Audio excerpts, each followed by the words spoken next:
ଶ୍ରୋତବନ୍ଧୁ ସାମାଜିକ ଜୀବନରେ ବର୍ତ୍ତମାନ ମଣିଷ ପଣିଆର ଖୋଜା ପଡ଼ିଛି। ଆମେ ଦ୍ୱୈତ ଜୀବନ ବଞ୍ଚୁଛେ, ଗୋଟିଏ ବାହାରକୁ ଆଉ ଗୋଟିଏ ଭିତରେ।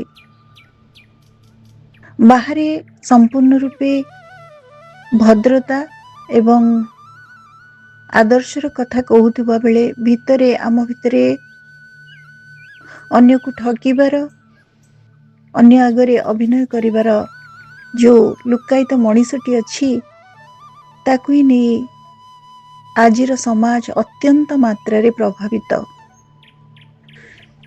ଶ୍ରୋତବନ୍ଧୁ, ଆଜି ଏମିତି ଏକ ମାନସିକତା ଜଣେ କବିଙ୍କର।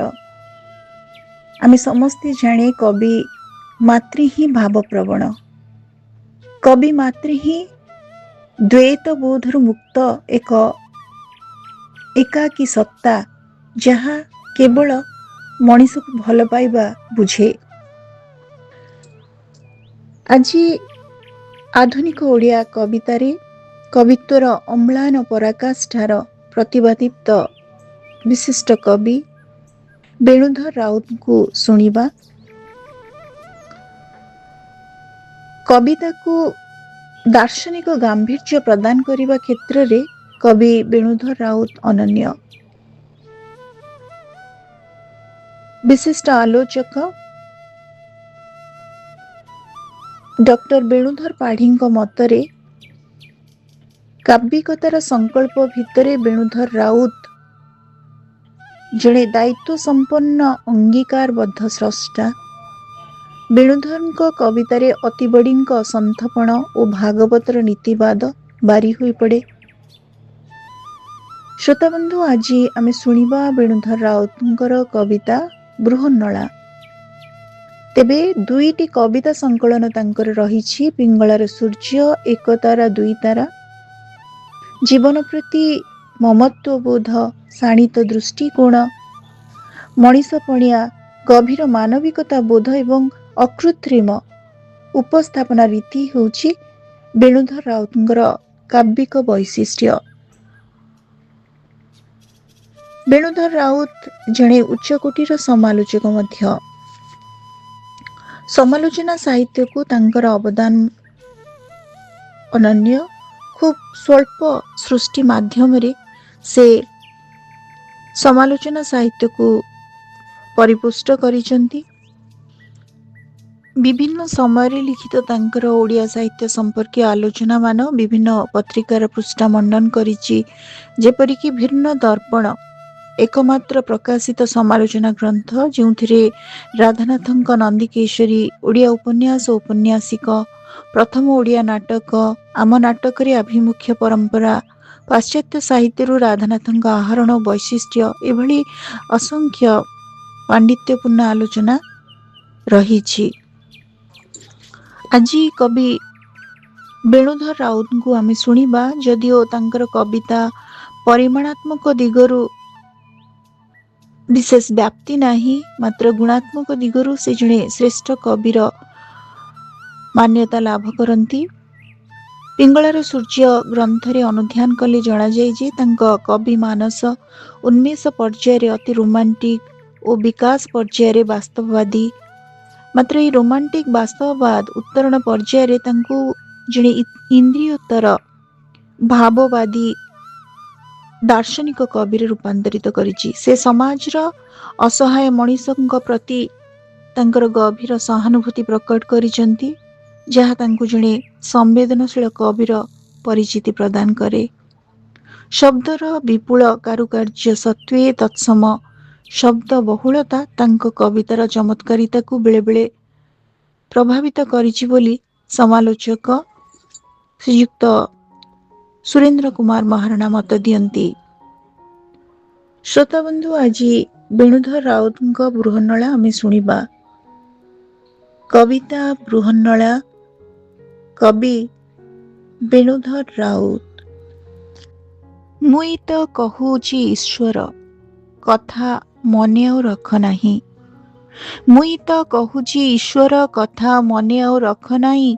ଈଶ୍ୱର ଥାଇ ନଥାଇ କି ଯାଏ ଆସେ, ଯୁଗ ଯୁଗ ଧରି ଅନ୍ଧ କଥାରେ ସୂର୍ଯ୍ୟ ସମାନ ଶତ ପ୍ରତ୍ୟୟ କାହିଁ, ଏତିକି ନ ଧରେ ତୁମରି ମଥାରେ, ଦେବତାଗିରି ସେ ମଣିଷପଣ ଯେ ନାସେ।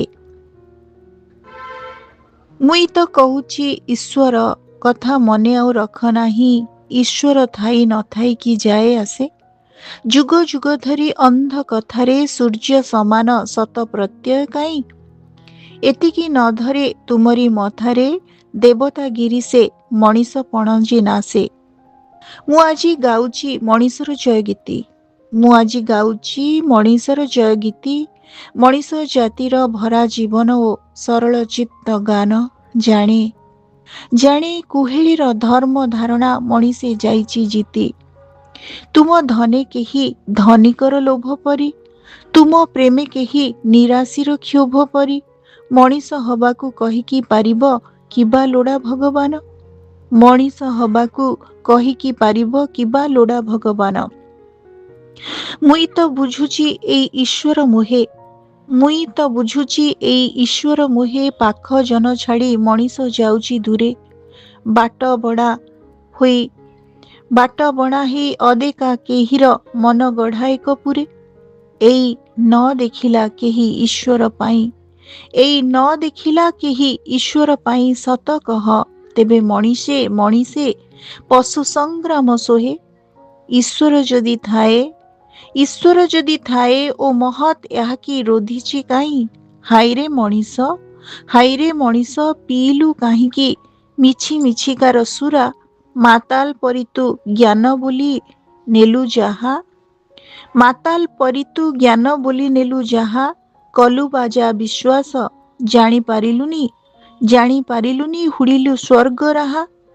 ବୃହନ୍ନଳା ତୁ ନିଜକୁ, ବୃହନ୍ନଳା ତୁ ନିଜକୁ, ପାଶୋରି କଲୁ ଅଜ୍ଞାତବାସ, ଉତ୍ତରା ସୁଖେ କ୍ଳୀବ ହୋଇ କରୁ ନାଚ, ଧରୁ ତାନପୁରା, ତୋହରି ଭିତରେ ମଣିଷପଣର ଅର୍ଜୁନ ଗଲା କାହିଁ, ତୋହରି ଭିତରେ ମଣିଷପଣର ଅର୍ଜୁନ ଗଲା କାହିଁ, କାହିଁ ସେ ସବ୍ୟସାଚୀ, କାହିଁ ସେ ସବ୍ୟସାଚୀ, ଅବରୋଧ ଭୁଲି ମୁକ୍ତ ଜଗତେ କିବା ତ ସତ୍ତା ନାହିଁ।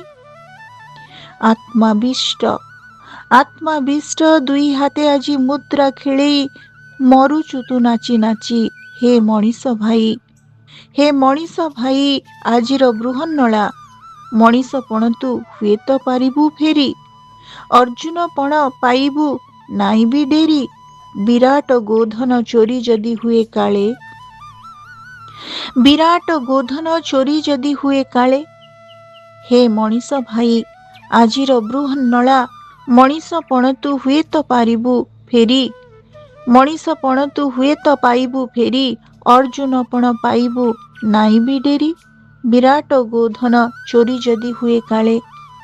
କ୍ଳୀବର ତ୍ୟାଗୀ ଗାନ ଓ ନୃତ୍ୟ କଳା, କ୍ଳୀବର ତ୍ୟାଗୀ ଗାନ ଓ ନୃତ୍ୟ କଳା, ସମିତରୁ ଦିହୁ ସେ ଦି ହାତେ, ଆଣିତ ଗୋପିତ ଧନୁଷର, ପୁଣି ହବୁ ତୁଇ ଅର୍ଜୁନ ଅବା ନିଜ ରୂପ ମଣିଷର, ପୁଣି ହବୁ ତୁଇ ଅର୍ଜୁନ ଅବା ନିଜ ରୂପ ମଣିଷର। ଦୂରେ ଯାଉଥିବା ରଥିକି ପାଶରେ, ଦୂରେ ଯାଉଥିବା ରଥିକି ପାଶରେ, ଦୁରାଗତ ଜନେ ପ୍ରୀତିର ପାଶରେ, ନିଜ ପାଶେ ଟାଣି ପ୍ରତ୍ୟୟ ଦବୁ ନନ୍ଦିତ ସ୍ୱର ତାଳେ। ମଣିଷ ହବ ଏ ଦେବତାରୁ ବଡ଼ ଯଦି ହୁଏ ମମତାର, ମଣିଷ ହବ ଏ ଦେବତାରୁ ବଡ଼ ଯଦି ହୁଏ ମମତାର, ଯଦି ହୁଏ ଜଣେ ଆନର ଦୁଃଖ ହରା, ଅପ୍ରୟୋଜନେ ଈଶ୍ୱର ଗଢ଼ା କି ଲାଗିବା ଦରକାର, ଅପ୍ରୟୋଜନେ ଈଶ୍ୱର ଗଢ଼ା କି ଲାଗିବା ଦରକାର। ମନ ସିଜ ସେଇ ଗୋଲକରୁ ବଳି, ସୁଖର ହବ ଏ ଧରା, ମନ ସିଜ ସେଇ ଗୋଲକରୁ ବଳି, ସୁଖର ହବ ଏ ଧରା। କି ସୁନ୍ଦର କବିତା। ଆମେ ଟିକେ ମୁଁ ଖାଲି କହିବି ମୋ ଛାତ୍ରଛାତ୍ରୀ ମାନଙ୍କ ଉଦ୍ଦେଶ୍ୟରେ, ମଣିଷ ସିଏ ହେବ ଯଦି, ମଣିଷ ଦେବତାରୁ ମଧ୍ୟ ବଡ଼ ହେଇପାରେ ଯଦି ତା ପାଖରେ ମମତା ଥାଏ, ମଣିଷ ହେବ ଏ ଦେବତାରୁ ବଡ଼ ଯଦି ହୁଏ ମମତାର। ମଣିଷ ହବା ପାଇଁ ହେଲେ ଗୋଟିଏ ମାତ୍ର ଯୋଗ୍ୟତାର ମାନଦଣ୍ଡ କବି ବେଣୁଧର ରାଉତ ବିବେଚନା କରିଛନ୍ତି ବୃହନ୍ନଳା କବିତାରେ, ଯଦି ପ୍ରକୃତରେ ଅକୃତ୍ରିମ ମମତା ତା ଭିତରେ ଥାଏ ଏବଂ ମନ ସିଜ ସେଇ ଗୋଲକରୁ ବଳି, ସୁଖର ହବ ଏ ଧରା, ଏଠି ଦୁଇଟା କଥା, ଗୋଲୋକ ଧାମ ଆମେ ଦେଖି ନାହିଁ, ଅଦୃଶ୍ୟ ଈଶ୍ୱର ପ୍ରତି ଆମେ ଉନ୍ମୁଖ, କିନ୍ତୁ ଈଶ୍ୱର ଯେ ପ୍ରତି ମଣିଷ ଭିତରେ ଅଛନ୍ତି ତାକୁ ଆମେ ଭୁଲି ଯାଉଛେ ଏବଂ ଗୋଲୋକର ପରିକଳ୍ପନାରେ ମାତିଛେ, ଯଦିଓ ଆମେ ଭୁଲି যাচ্ছি এই ধরা হি গোলক। মরিতে চাই না আমি সুন্দর ভুবনে, মানবের মাঝে আমি বঞ্চিবার চাই। ବିଶ୍ୱକବିଙ୍କର এই କବିତାର ପଦ। କବୀର ଦାସଙ୍କର ହଉଛି ପୋଥି ପଢି ପଢି ଜଗ ମୁଆ ପଣ୍ଡିତ ଭଏ ନ କୋଇ, ଢାଇ ଅକ୍ଷର ପ୍ରେମ କା ପଢେ ସୋ ପଣ୍ଡିତ ହୋଏ। ଏ ସବୁକୁ ମିଶେଇ ଦେଲେ କବି ବେଣୁଧର ରାଉତ ଯୋଉ ମଣିଷ ପଣିଆର ଅନ୍ୱେଷା କରିଛନ୍ତି ବୃହନ୍ନଳା କବିତାରେ, ଏସବୁ କେବଳ ଆମମାନଙ୍କ ଉଦ୍ଦେଶ୍ୟରେ ଲେଖା ହେଇଛି। କବିତା ପଢ଼ିଲେ କେବଳ ହୁଏନି ପିଲାମାନେ, କବିତା ଭିତରର ଯୋଉ ଭାବ ଅଛି, କବିଙ୍କ ଭିତରେ ଯୋଉ ଆବେଗ, ଯୋଉ ବେଦନା, ଯେ ମଣିଷ ସେ ଖୋଜି ପାଉନାହାନ୍ତି, ଯିଏ ସ୍ନେହୀ ହେଇଥିବ, ଯିଏ ମମତା ଭାବ ପ୍ରବଣତାରେ ପୂର୍ଣ୍ଣ ହେଇଥିବ, ଯାହା ହେଇଯାଇଛି, ଯଦି ଭୁଲ କରିଛେ, କିନ୍ତୁ ଏବେ ମଧ୍ୟ ଆମ ଭିତରେ ମଣିଷ ପଣିଆର ଆବିଷ୍କାର ଆମେ କରେ। ଏତିକି ହିଁ ଏ କବିତାର ଆହ୍ୱାନ। ଶ୍ରୋତାବନ୍ଧୁ, ଆଜି ଆମେ ଶୁଣୁଥିଲେ କବି ବେଣୁଧର ରାଉତଙ୍କ ଏକ ଚମତ୍କାର କବିତା ବୃହନ୍ନଳା। ଆଜିର ଅଡିଓଟି ଆପଣମାନଙ୍କୁ କେମିତି ଲାଗିଲା, ଆପଣମାନଙ୍କ ମତାମତ ଅପେକ୍ଷାରେ ରହୁଛି। ଧନ୍ୟବାଦ।